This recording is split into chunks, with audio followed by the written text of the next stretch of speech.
Guia Comercial de Paracatu. Seja visto, seja lembrado.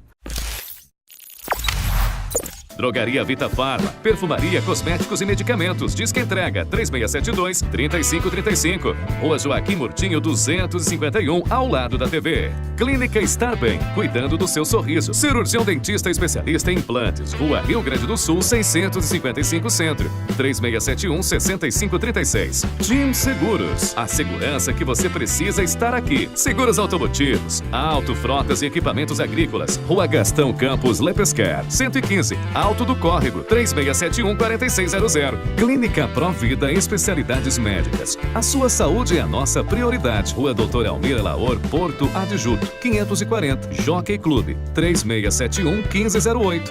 Autopeças e Mecânica Farães, Multimarcas. Rua BR-040-275, Amoreiras 2, 38-3671-6593. Você conhece a cobrança Sicoob? Para escolas, escritórios, fábricas ou qualquer tipo de negócio, o Sicoob tem soluções competitivas de cobrança e uma das melhores tarifas do mercado. Quando pensar em cobrança, pense em quem oferece mais por menos. Pense em Cobrança Sicoob. Cobrança Sicoob. Parece que foi pensada para o seu negócio. E foi mesmo. Procure sua cooperativa e negocie. Sicoob, faça parte. Jockey Clube 90 anos, tradição e estrutura, o melhor e mais completo clube da região. Temos sauna seca e úmida, quadras de tênis, futevôlei, vôlei de praia e peteca, uma pista de atletismo e ginásio poliesportivo coberto, um campo de futebol sintético, outro de futebol tradicional e 3 de futebol society. O parque aquático possui 5 piscinas para crianças e adultos. Temos ainda o melhor salão de festas da região e um imenso parque infantil. Venha conhecer e fazer parte dessa grande família. O seu lazer é o nosso compromisso. Que tal garantir a satisfação e a fidelização dos seus clientes? A qualidade no atendimento é um diferencial competitivo. Por isso, a Casa do Empresário de Paracatu, em parceria com o Sebrae, oferece a você, empresário, o workshop de atendimento, os desafios e os anseios do comércio de Paracatu. E aí? Quer melhorar o atendimento da sua equipe? Então participe! É dia 8 de junho, sexta-feira, a partir das 9 horas, no Sesc. Palestra com Rafael Luquezzi. Vagas limitadas, garanta já a sua. Realização, Casa do Empresário de Paracatu e Sebrae. Para mais informações, www.casadoempresarioparacatu.com.br ou ligue 3671-6333. Secretaria de Saúde confirma a primeira morte pelo vírus H3N2 em Paracatu e convoca público-alvo para se vacinar. Igreja Matriz de Santo Antônio realiza festa em honra ao padroeiro, com missa e tradicional barraquinha.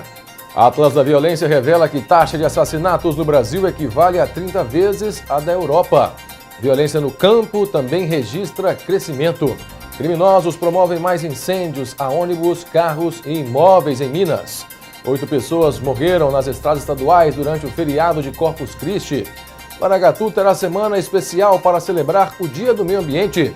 E ainda, a audiência pública na Câmara Municipal discute projeto de lei que pretende fechar por 10 anos a pesca das espécies dourado e surubim em Paracatu. Estes e outros assuntos agora, no Minas Brasil Notícias.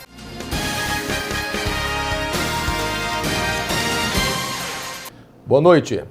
A Plural, entidade que representa as maiores distribuidoras de combustíveis, afirmou nesta terça-feira que faltou transparência do governo federal ao anunciar o desconto de 46 centavos no litro do diesel nos postos. Segundo a entidade, na prática, o desconto real na ponta, a partir dos subsídios concedidos, é de 41 centavos e para chegar ao total anunciado depende de cada estado reduzir o cálculo do ICMS sobre o produto. O desconto de 46 centavos no litro do diesel entrou em vigor nesta segunda-feira.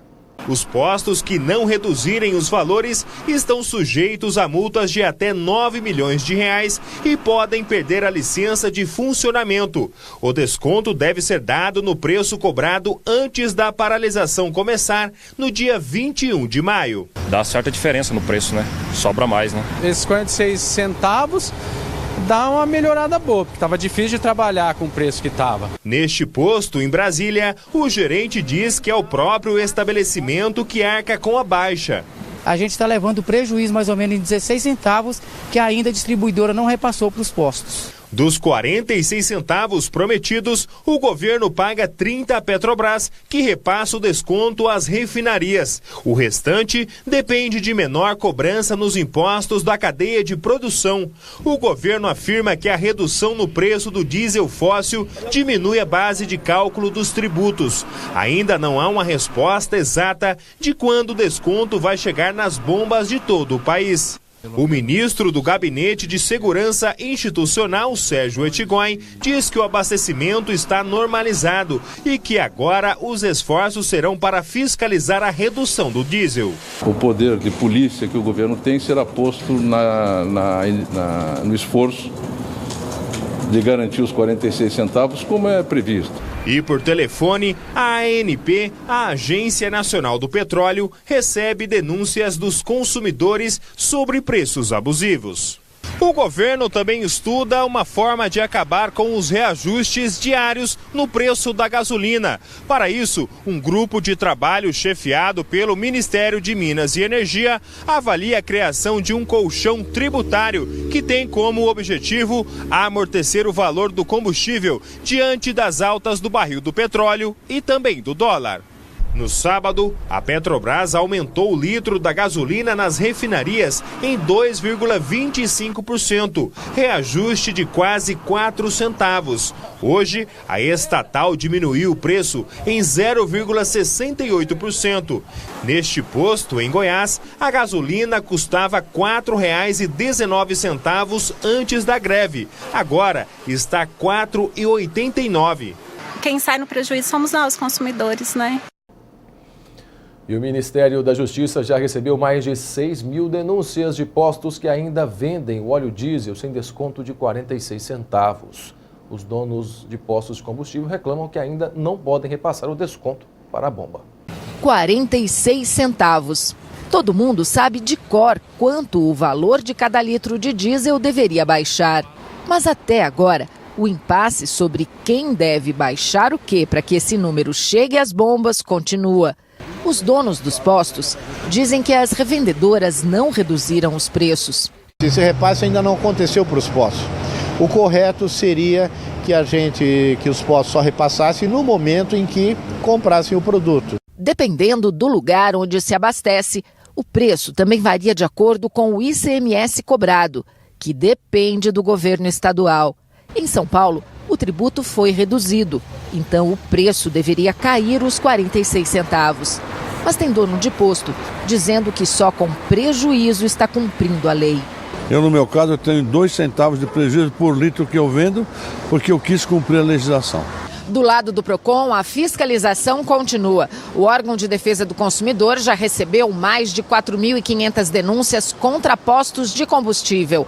Desses, mais de 1.500 devem ser notificados nos próximos dias para que se defendam da acusação de prática abusiva de preços. O posto é que vai nos dizer quanto estava cobrando antes e quanto estava cobrando agora.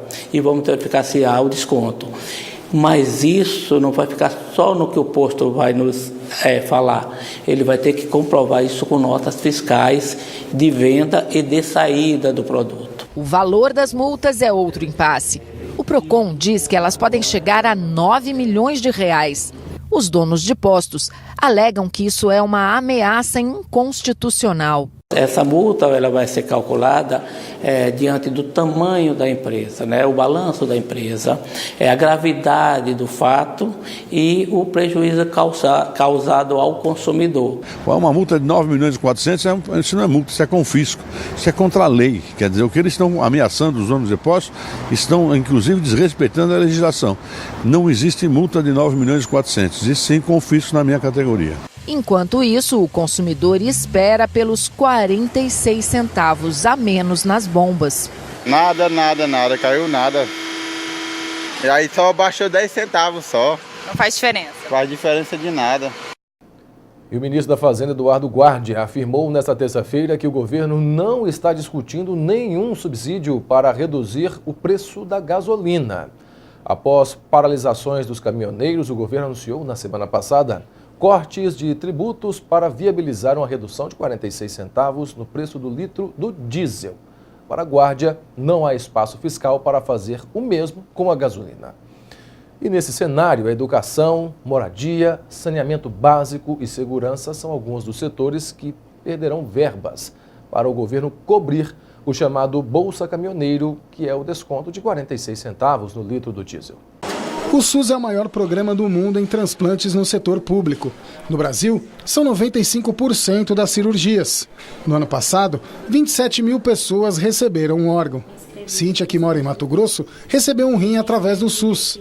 Agora, ela está na fila de novo, aguardando um pâncreas, também por causa do diabetes. Tive o apoio, o SUS, quem faz essas cirurgias de transplante é pelo SUS. A edição extraordinária do Diário Oficial da União formalizou as várias medidas adotadas para garantir o cumprimento do acordo.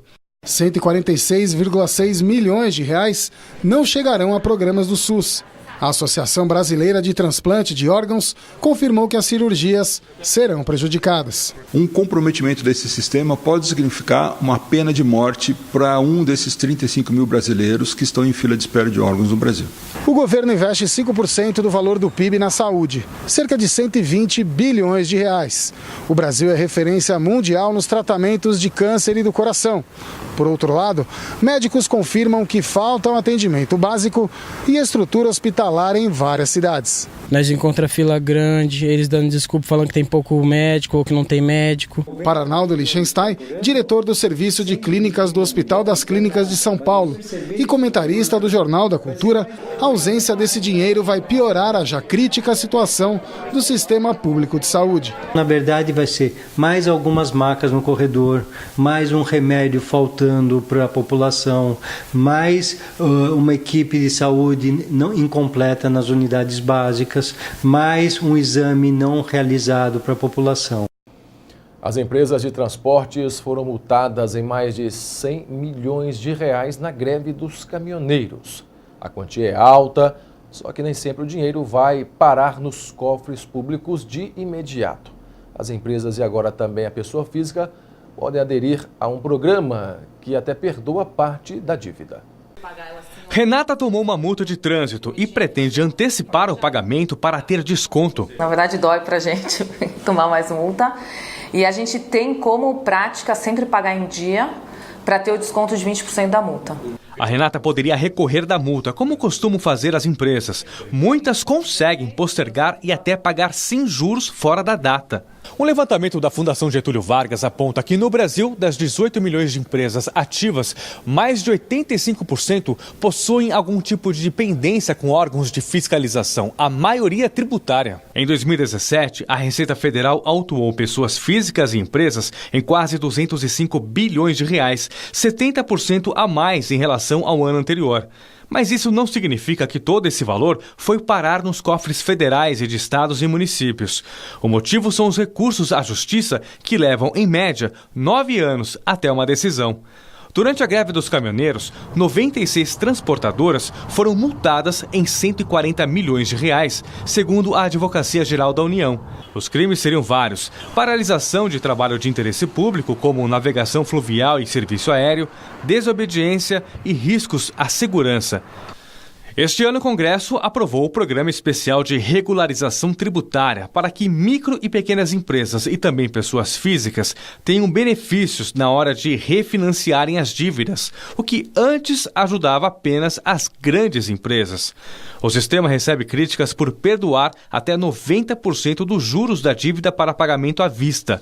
Com 20% da dívida paga como entrada, a empresa é autorizada a dividir o restante em até 175 prestações. A pessoa física que não conseguiu pagar o imposto de renda no momento da declaração, isso acaba virando uma pendência. Então, quando aparecem esses programas, são grandes oportunidades para ela resolver o problema fiscal e pagar de uma forma mais barata e parcelada.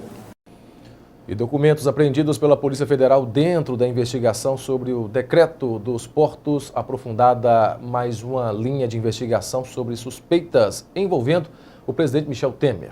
A de que o amigo dele e dono da AGEPLAN, o coronel João Batista Lima Filho, recebeu R$1 milhão ao subcontratar a Engevix para a realização de obras da eletronuclear estatal que, segundo investigações da Lava Jato, teria desviado recursos para políticos do MDB. Segundo informações vazadas para a imprensa, a Polícia Federal encontrou documentos que indicam a existência de cerca de R$20.600.000 em contas de uma empresa do Coronel João Batista Lima Filho, a PDA Projeto e Direção Arquitetônica. Outros R$3 milhões estão em contas do próprio militar da reserva. A Polícia Federal aponta o coronel, que chegou a ser preso este ano, como arrecadador financeiro para campanhas eleitorais do presidente.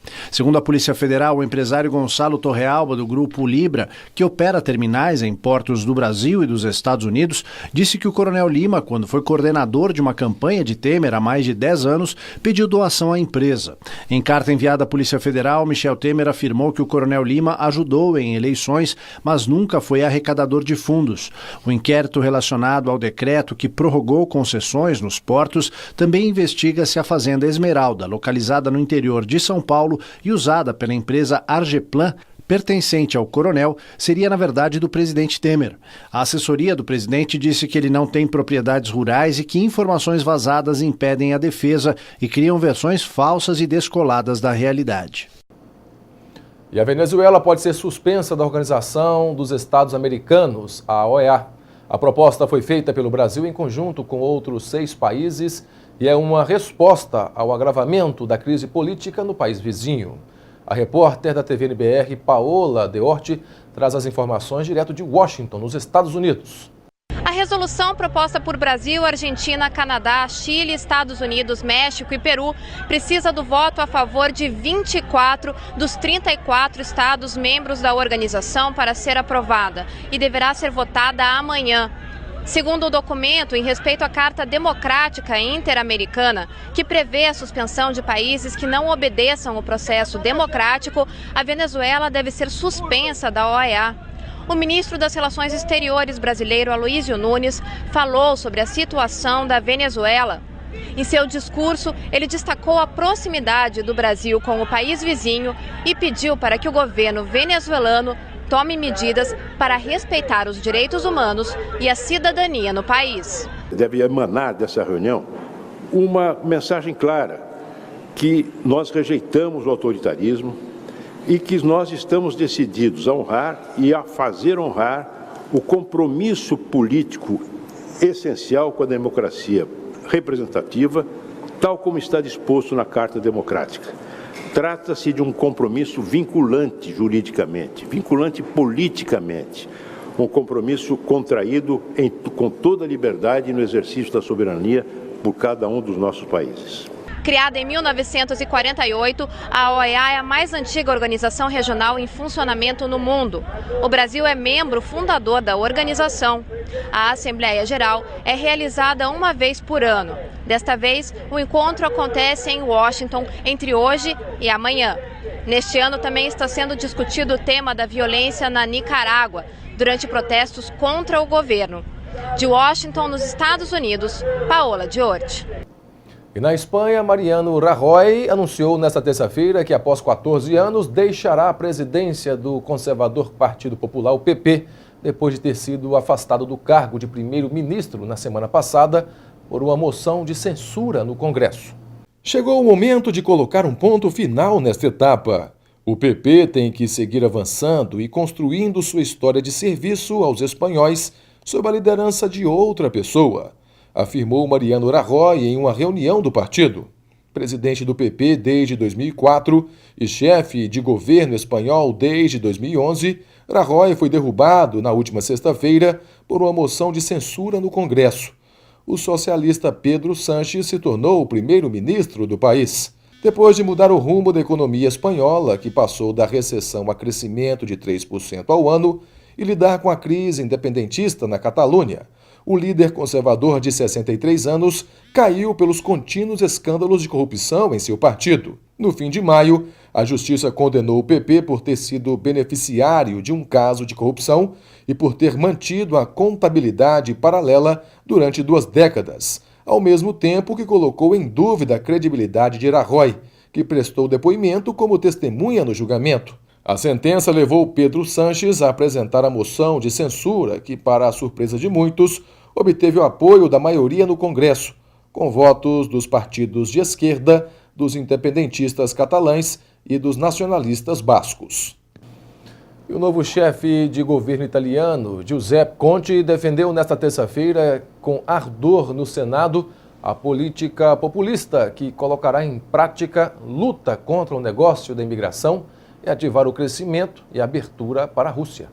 Novato em política, desconhecido para os italianos até 2 semanas atrás, Giuseppe Conte, advogado de 53 anos, enfrentou com convicção o hemiciclo do Senado, onde fez seu primeiro discurso de política geral antes de pedir a confiança do parlamento. Acompanhado por seus 2 vice-primeiros ministros, Conte anunciou desde o princípio que será o garantidor do contrato de governo assinado entre esses 2 representantes da maioria. Sem surpresa, Conte confirmou objetivos contidos no contrato de governo: redução dos impostos, luta contra a imigração clandestina, salário cidadão e a revisão de certas regras europeias, começando com o direito de refúgio previsto no Acordo de Dublin. Durante o discurso, Conte insistiu em um sistema automático e obrigatório de repartição dos socialistas de refúgio na Europa. O chefe de governo reafirmou o pertencimento da Itália à União Europeia e sua vontade de abertura em relação à Rússia, embora tenha reforçado a adesão do seu país à OTAN. E ao menos 69 pessoas morreram na Guatemala na erupção do vulcão de Fuego, que arrasou vários povoados com uma avalanche de lama e cinza incandescente, anunciaram as autoridades locais. O diretor do Instituto Nacional de Ciências Forenses, Fanuel Garcia, revelou que o organismo trabalha na identificação dos corpos de 69 pessoas mortas pela erupção ocorrida no domingo. A erupção deixou ainda 46 feridos, 3.263 evacuados de suas casas e 1.687 pessoas levadas para abrigos nos departamentos de Escuintla, no sul, Zacatepeques, no oeste, que ao lado de Chimantemalgo, no oeste, são os mais afetados pela erupção. As imagens exibidas na televisão e divulgadas nas redes sociais mostraram corpos no chão, assim como veículos e casas destruídos pela erupção. O secretário da Conred, Sérgio Cabanhas, afirmou que as vítimas fatais foram presas pela lava que desceu do vulcão, situado a 35 quilômetros da capital. A erupção acabou após 16 horas e meia de atividade, mas existe a probabilidade de uma retomada, afirmou o Instituto de Vulcanologia, que recomendou medidas de precaução. E o governo do Irã informou às Nações Unidas que vai retomar a construção de mais centrífugas para o enriquecimento de urânio. A decisão vem um mês depois de os Estados Unidos romperem o acordo nuclear com o Irã, acusando o país de financiar o terrorismo. O líder supremo do Irã, Ayatollah Ali Khamenei, determinou a construção de centrífugas avançadas para o enriquecimento de urânio na usina de Natanz. Ele afirmou que a medida não fere o acordo nuclear assinado em 2015 com as potências mundiais, quando o país se comprometeu a não construir armas nucleares. A informação foi apresentada formalmente à Agência Internacional de Energia Atômica, ligada às Nações Unidas. O anúncio do Ayatollah é interpretado como uma mensagem para a União Europeia. Ele deixou claro que se os demais países que fazem parte do acordo nuclear não mantiverem as relações comerciais acordadas e cederem à pressão dos Estados Unidos, que já determinaram novas sanções ao país, Teherã vai voltar a enriquecer urânio, etapa prévia ao uso bélico da energia nuclear. No próximo bloco, o Atlas da Violência revela que taxa de assassinatos no Brasil equivale a 30 vezes a da Europa. Violência no campo também registra crescimento no país. Criminosos promovem mais incêndios a ônibus, carros e imóveis em Minas. E ainda, 8 pessoas morreram nas estradas estaduais durante o feriado de Corpus Christi. Os detalhes já já. IPTU 2018. A sua contribuição retorna em benefícios para todos. Fique atento aos prazos e escolha a melhor opção para você. Até 8 de junho, você pode pagar em cota única e ganhar um desconto de 25%. Agora, se você preferir pagar parcelado e sem desconto, a primeira parcela vencerá no dia 8 de junho e a segunda no dia 10 de julho. Este ano, além de entrega normal dos carnês, você também poderá imprimir direto do site da Prefeitura. IPTU 2018. A sua contribuição retorna em benefícios para todos. Prefeitura de Paracatu. Mais trabalho, novas realizações. Jockey Clube 90 anos, tradição e estrutura, o melhor e mais completo clube da região. Temos sauna seca e úmida, quadras de tênis, futevôlei, vôlei de praia e peteca, uma pista de atletismo e ginásio poliesportivo coberto, um campo de futebol sintético, outro de futebol tradicional e 3 de futebol society. O parque aquático possui 5 piscinas para crianças e adultos. Temos ainda o melhor salão de festas da região e um imenso parque infantil. Venha conhecer e fazer parte dessa grande família. O seu lazer é o nosso compromisso.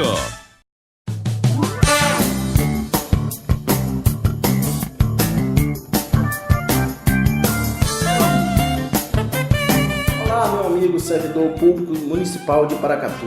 Estou passando aqui para lembrar vocês das nossas datas de marcação no salão de eventos do nosso clube do Sindespar. No dia 1º de junho estaremos marcando para os meses de julho, agosto e setembro. Isso também às 8 horas da manhã. E no dia 6 de setembro, que será numa quinta-feira, estaremos marcando para os meses de outubro, novembro e dezembro. Lembrando que isso acontecerá aqui na sede do Sindespar, na rua Rio Grande do Sul. Essas sugestões que aqui passamos é de um dos nossos servidores. E você que tem uma ideia nova, uma ideia boa, construtiva, traga para nós. Vamos juntos, porque juntos somos mais fortes. Venha caminhar com a gente. Vamos lá? A visão é o sentido mais importante do ser humano, mas pode ter hora que enxergar fica difícil. Nessas horas você pode contar com o Hospital Oftalmológico de Paracatu. Consultas, exames e cirurgias com profissionais altamente qualificados. Contamos com os mais modernos aparelhos e um centro cirúrgico completamente equipado para cuidar dos seus olhos. Visite anualmente o seu oftalmologista e veja o mundo com bons olhos. Hospital Oftalmológico de Paracatu. Nossos profissionais só têm olhos para você. Que tal garantir a satisfação e a fidelização dos seus clientes? A qualidade no atendimento é um diferencial competitivo. Por isso, a Casa do Empresário de Paracatu, em parceria com o Sebrae, oferece a você, empresário, o workshop de atendimento, os desafios e os anseios do comércio de Paracatu. E aí, quer melhorar o atendimento da sua equipe? Então participe! É dia 8 de junho, sexta-feira, a partir das 9 horas, no Sesc. Palestra com Rafael Luquezzi. Vagas limitadas, garanta já a sua. Realização, Casa do Empresário de Paracatu e Sebrae. Para mais informações, www.casadoempresarioparacatu.com.br ou ligue 3671-6333.